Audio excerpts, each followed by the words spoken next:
Books and cars and books and cars and books and cars and books and cars and books and cars. Why are you filming? I didn't get to do my special part. Do your special part. Okay.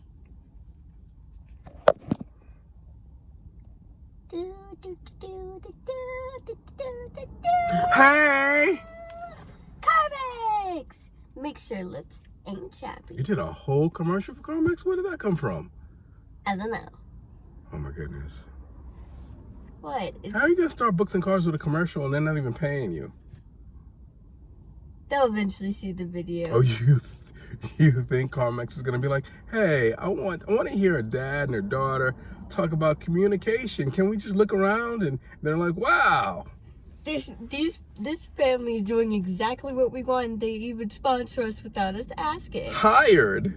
Yeah. So you're not even gonna try to like hook them up on or get a motorcycle? You're not even gonna try to like find them on LinkedIn? I need to look up their number or something. So what are we talking about this week? What's going on in the world? Halloween is going on in the world. What do you think about Halloween?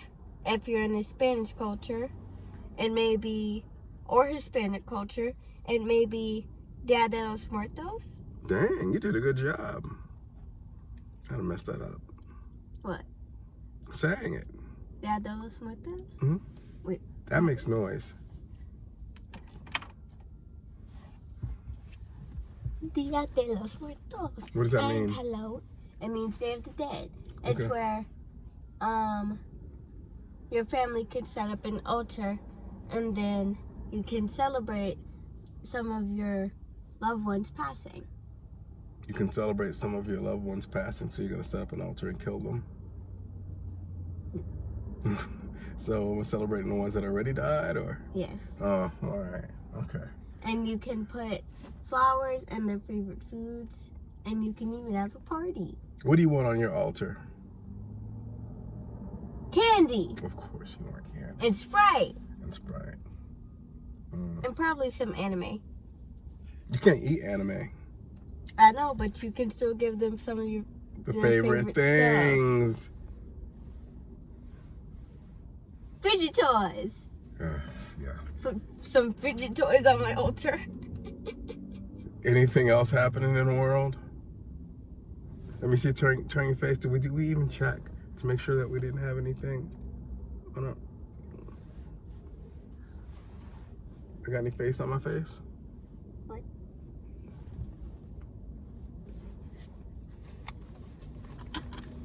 Oh, seatbelt. Okay, what are we gonna be getting into? Getting to yes with Dia de los Muertos. Yes. And some Carmex. Come on, we gotta do the thing. Bye. So we're still on our book Getting to Yes by Roger Fisher And William Ury. Why do you not make him exciting? Well, because I was looking at that and they have Patton, and I wonder why they have the third person on the corner. Is that because I thought it's Patton?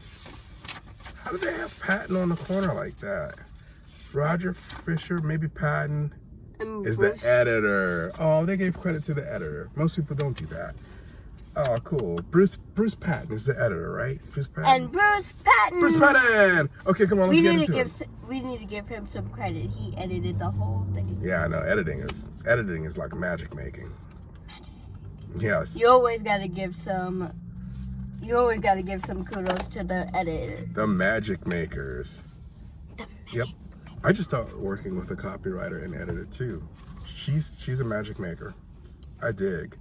Okay, so first part of the book of Getting to Yes is about don't bargain over position. Yeah, and then they spend a lot of time and about 20 pages talking about this, and then all of a sudden they jump into all the methods. So what does it mean to bargain over positions? That's you. I'm asking you. Nice. I wasn't asking the writers. Cool. I was asking you. So it's like, say, bargaining over positions. I'm like, You. I want candy. You. Oh, yeah, you're not getting candy. You're getting vegetables. But I want candy. But you're going to eat vegetables. No, I'm not. I'm going to eat all the candy I want. And you are going to be thrown into a vat of dead Oompa Loompa and die of cancer, diabetes, and insanity because you ate too much sugar. I still want my candy. You're never feeding me vegetables. Well, what if there's a compromise? The compromise would most likely be I'll eat some candy and then I'll eat some healthy stuff. No, it'll be you eat the healthy stuff and then you earn some candy. Right. I mean the other way around. Okay, so why is bargaining over positions bad? Number one over here, it says... Because it could... Hey, Wiggly, what? It could cost you a whole entire relationship with someone. Yeah, and it produces unwise agreements because sometimes people are just like paying too much attention to the positions and not really paying attention to the underlying needs for those positions. It really doesn't leave a lot of room to be nice to each other when you're arguing over positions because you don't want to lose and it becomes a war as opposed to like a collaborative compromise between two people who really want to find the best interest for everyone. Yeah, you did. It said it endangers an ongoing relationship. You already touched on that. Being nice is no answer when you're bargaining over positions. And the book also goes over both soft and hard positioning bargaining styles, but we know that if you go soft, the other person will always get what they want. Like you say, can I please have some of the pie? And the person is like, I'll take the whole pie. But can I have some, please? Nah. Next time you get a piece of the pie. Oh, okay. Yeah. I guess I'll eat my ice cream. No, you can eat this shoe I got for you. But I want my ice cream. Well, yeah. Well, you have ice cream, so you can eat your ice cream. And I'll eat this pie. But the bully could be like... You gotta eat this ice cream and this pie. No, the bully could be like, you're not eating this ice cream, I'm gonna take it. So... Instead, it could go like, can I have a piece of your pie? Well, I think we need to set up... I think we'd have to set that up a little bit more coherently than we just did. So what were we talking about? Like if somebody is bargaining hard and somebody's bargaining soft. So bargaining, yeah, soft skills is like when you try to be friendly. So if I had a pie and you had ice cream and I was like, I want all your ice cream. Then I would be like, but I want my ice cream. Yeah, or you could be like, I'll give you some ice cream if you give me some pie, and I could be like, nope, I just want all your ice cream. And then you could just be like, well, maybe he hasn't had ice cream in a while, so let me just give him the way he wants. Yeah. When you had ice cream just this morning. Yeah, when he had ice cream just this morning.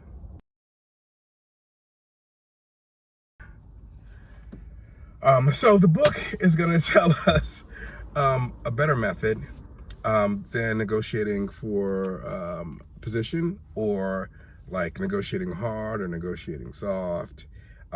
It gives us a 4-part process that we'll be going over for the second half because I think we're only doing 2 of these because it's a short book. Yeah.